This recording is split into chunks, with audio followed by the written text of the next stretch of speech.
All right, so I am attempting to do a YouTube live stream again, and I'm doing this over my phone, and looking through the image on my phone, it does not appear to be HD.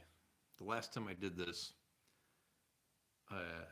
it came up or it posted to YouTube at 480p, which is disappointing. I usually do when I do my videos on my phone, I do them in 1080p at 60 FPS, um, which gives you a very, very high def image. And for whatever reason, when I do these live streams, I can't seem to get any higher than 480p, which is super annoying. I have I'd say 30 Mbps or so download stream over my internet, and the upload is about 6 Mbps. And yeah, sorry if you're in different time zones and getting ready to go to sleep. Nothing I can do about it. I'm on Eastern Standard Time. So if you're in Australia or Europe, hell, if you're in Europe, it'd be like 3 in the morning right now. So sorry, but it is what it is. Like I'm rambling on right now, my bigger concern is the fact that I can't seem to get an HD stream when I do these live videos. You may have seen from the description already, this is a look at Strike Them a Blow, which is the Civil War Brigade Series title from the gamers. This is about the 1864 Overland campaign, actually kind of towards the end of the Overland campaign. And this is Grant's crossing, or the Army of the Potomac crossing of the North Anna River, where Lee and his quote-unquote masterful inverted V defense, you can see kind of part of the line here. The one side of the V is pretty clear, the other side kind of meanders along here. And then you've got more of the First Corps over there, and the attached Rhodes' attached division. This was where Lee kind of set a trap for the Union to come across these two particular crossings of the North Anna. One here where Hancock crosses, and then another up here where the 5th and 6th Corps cross. In the middle, you've got Burnside and the 9th Corps trying to force a crossing at Ox Ford right at the pinnacle of the V. As you can see by the number of routes and DGs there, that's obviously been a giant failure, partly because there's another ford right up here, if I can get around the glare. This is the Quarles Mill Ford, and this has not been discovered. You can see there's a little counter there that says Quarles Mill Ford unknown. The Union has to roll every turn to see if they can discover that ford and potentially use it as a crossing.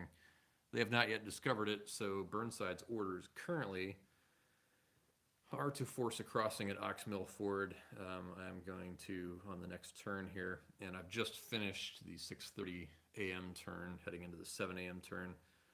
I am going to issue orders from Grant to Burnside saying suspend that attack across Ox Ford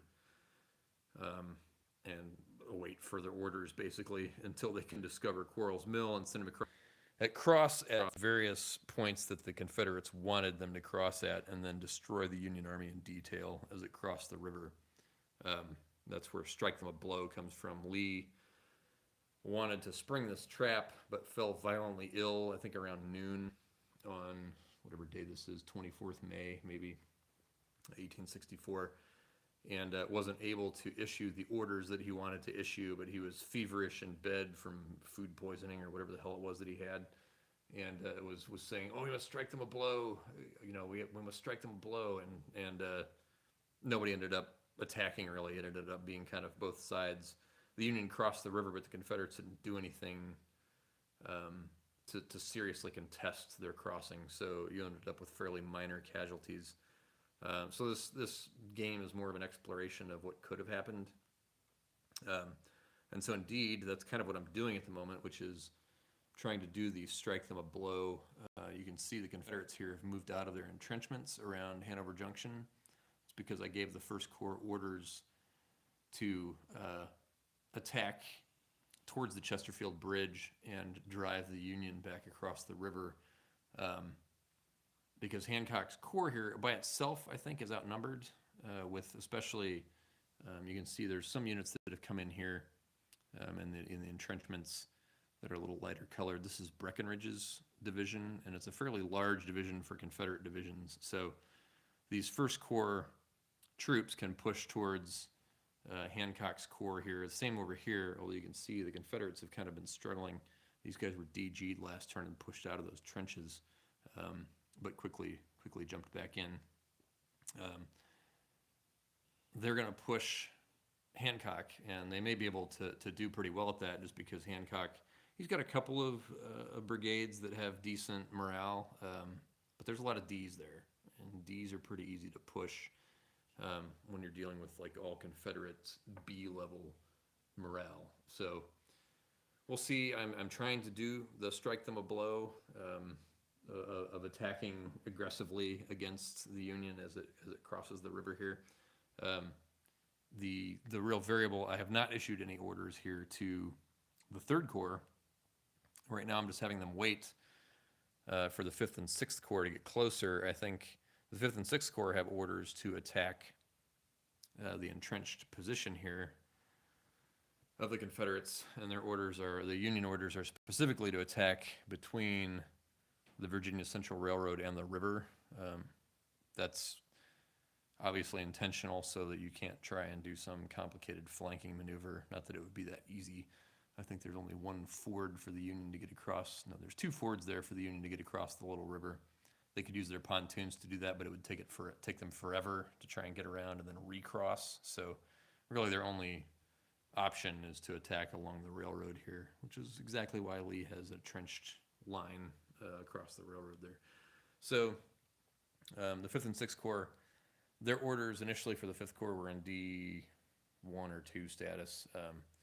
They got out of that, I think, by the second turn, and so started advancing. Their orders were to take this, whatever it is, Knowles Station over here, and then attack the 6th Corps. Orders were to support the 5th Corps attack. They're kind of ahead just because while the 5th Corps orders were in a D1 status, actually I think it was a D2 status, the 5th Corps their orders weren't in a D status, but their orders were to support the 5th Corps in its attack along the railroad. So I just took that to mean go ahead and have the 6th Corps cross and get over here. I didn't send them too far, and now they've advanced more now that the 5th Corps orders are out of delay status. But I moved them across because their orders were to cross the river and support the attack, even though 5th Corps hadn't yet gotten its orders out of delay status. So I just moved the 6th Corps over kind of into the woods here, just so they weren't right on top of, violating stacking orders or something, right on top of the 5th Corps, which had already crossed and established all these breastworks here. But now the 6th Corps has started their advance. The 5th Corps has taken Knowles Station, and then will continue their advance per their orders to attack towards Lee's position here. For Lee, I haven't opted to give the 3rd Corps any orders to come up and try and attack these guys, just because I think that in this case, the 3rd Corps is going to be outnumbered by the 5th and 6th Corps. Remember, by the Overland campaign, Grant had eliminated several corps in the Union and the Army of the Potomac and it moved it to a more similar to the Confederate order of battle, which was to have fewer but much larger corps, which made it easier to give orders. Your orders weren't so dispersed as they were. You think at Gettysburg, where you had so many corps that were, filtering through all these orders, and Meade was just throwing corps in left and right to try and patch up these holes in the Union line. The idea of having fewer corps but larger was something that the Union Army had been moving towards since that period. And so prior to the Overland campaign, Grant had consolidated the Army of the Potomac down to basically, I think the 2nd Corps the 5th Corps and the 6th Corps, and then Burnside's kind of provisionally attached 9th Corps, um, as opposed to the 1st, 2nd, 3rd, 5th, 6th, 12th corps that were present at Gettysburg, for example. So um, that's kind of where the battle is at the moment. We're at the getting ready to start the 7 a.m. turn. Burnside has sputtered out in his attempt to force a crossing at the Ox Ford. Hancock's actually not doing too bad here because he's pushed the Confederates here along their trench line. And got a comment here. Do you like to see WBS better or worse than the LOB? LOB is kind of where my heart is at, and actually just the very last live stream that I did was of the None But Heroes Battle of Antietam over there on the other table. That is still kind of where I left it after my last live stream. I've had this set up for a while and kind of wanted to start it because I just finished Ron Chernow's Grant biography. But the Line of Battle series is the successor to the Regimental Sub-Series, which was a regimental version of the Civil War Brigade series. And I think the Line of Battle series that's a fantastic system. It's I like the Civil War Brigade series, and that there's a lot of titles in the Civil War Brigade series, and you get a lot of battles that don't have any other treatments. You've got, like in this case, you got the North Anna. I don't know any other game that does a treatment of Grant's crossing of the North Anna. You've got things like Seven Pines, the 7 Days battles, Champion Hill, some Western theater stuff. So you've got cool things. Franklin, that's I can't think of the title of it off the top of my head. Embrace an Angry Wind. That's Franklin. You've got Perryville, Wilderness. You've got a lot of battles in the Civil War Brigade series that you don't get anywhere else, but they are at the brigade level. My mental image of Civil War battles has always been at the regimental level, just because I kind of feel a more personal connection to the regimental level, just because I'm like kind of a big Union buff. I had ancestors that fought in the Union Army. I'm a Northerner by birth, so I identify with those guys, and so it's kind of cool in the regimental games to have all the different state regiments that fight. You kind of associate with your guys, So, and my mental image of Civil War battles, when I picture them on my head, is always at the regimental level, at that smaller unit level. And so that's where I kind of identify at the Civil War level. The brigade level feels a little more abstracted to me. So I don't have quite the connection to the brigade series that I have to the regimental series. But the brigade series does give you, that classic kind of larger maneuver capability. You've got more room to move larger portions of your army around. The regimental series stuff is always going to be more zoomed in on a very closer tactical situation. So for that reason, I tend to prefer regimental battles. But in terms of the system itself, the line of battle is kind of like the apex or the pinnacle of Dean Essig's Civil War designs, his most refined system. The Civil War Brigade series has been, and in this case I'm using the Series 3.2 rules, which I don't think even shipped with any game. I think Strike Them a Blow was the last Civil War Brigade series game released, and it's got like the 3.0 CWB rules. So the 3.2 rules were never actually released. I got them off of the Gamers Archive website. But they're kind of the final version of the Civil War Brigade series rules, and what I would consider probably the cleanest version. So that's why I use them. But even at the cleanest level, the Civil War Brigade series is, it's just, in my opinion, the combat is much more cumbersome than what you get at the Line of Battle with the Line of Battle series, where the combat is so refined and faster moving. The defensive fire portion is very much integrated into like your close combat and things like that. Whereas here, this game moves pretty fast when the armies are not in close contact with each other. The instant you kind of get lines up against each other, then it takes a long time to make your way through particular turns. So just because for each fire combat you have, you're rolling 6 dice. You've got your fire table dice, you've got your morale dice, your straggler die, and your rounding die. And you roll them all together for each fire, which definitely makes things faster. If you were rolling it all separately, I don't even know you'd play the game.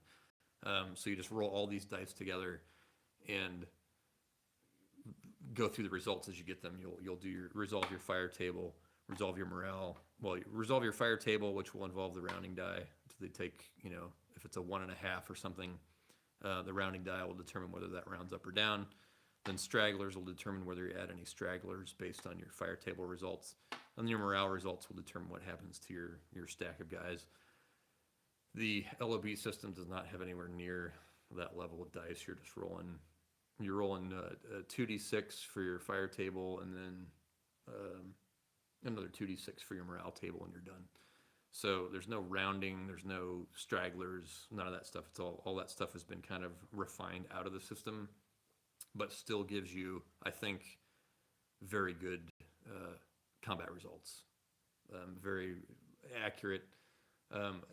It still, to me, feels a little bit like most Civil War games do, where it feels like you're taking casualties a lot faster in terms of the time span of the game than armies did historically. But it is better than it has been in older systems, like the early versions of the Terrible Swift Sword system, the Great Battles of the Civil War system, where that was one of the initial complaints, was that the casualties seem to be racking up so much faster based on what happened historically. So now, I feel like in the line of battle, you do end up with regiments and stuff just disintegrating and completely being eliminated. That doesn't mean, in the case of the game, that every last guy has died, but it does mean that regiment is no longer combat effective. And that seems to be in the Antietam game that I'm playing, None But Heroes.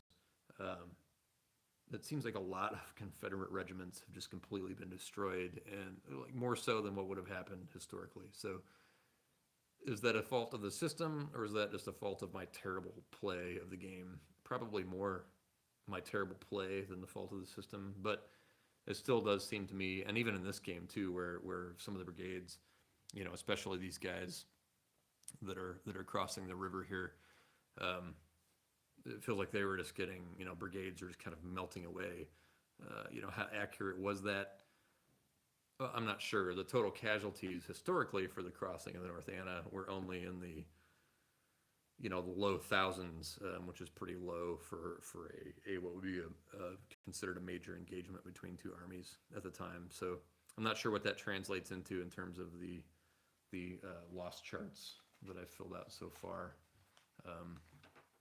for this. So anyway, that's my thoughts on LOB versus CWB. I love both systems, but my heart is kind of with the regimental system. So anyway, just some comments on Strike Them a Blow and where I'm at right now on this particular title. I'm not sure that the Confederates, how much damage they'll be able to do. I may have jumped the gun by ordering First Corps down here by Hanover Junction out of their entrenchments to attack the Union position. The Union position is not, they're not behind breastworks or entrenched, but this big swampy area here between the two armies is going to take forever to cross. And the Confederates, if they're crossing that, the Union's going to be crossing it too. They're both under attack orders. They're just going to shoot the crap out of each other before they even get to each other. So, I don't know. The Confederates are smaller units, but they're higher morale, and we'll see how that plays out. It kind of hinges on this. If the Confederates can't destroy Hancock here and then turn their attention over here to this side of the Army of the Potomac, it's not going to go too well for the Confederates, especially with Burnside here is kind of the X factor. If I can get him to abandon his pointless crossing of the Ox Ford and cross over here with the Second Corps, it's gonna turn out. It could potentially be bad for the Confederates just having this extra volume of this mass of Union troops pushing towards the Confederate position. So Anyway, there we have it. Thanks for watching. For those of you who tuned in, I'm sure this will be another 480p disappointment once it uploads to YouTube, but I'm not sure how to fix that. So, but I do like doing the live streams just because it allows people to jump on and throw comments in while I'm filming. So, anyway, thanks everybody.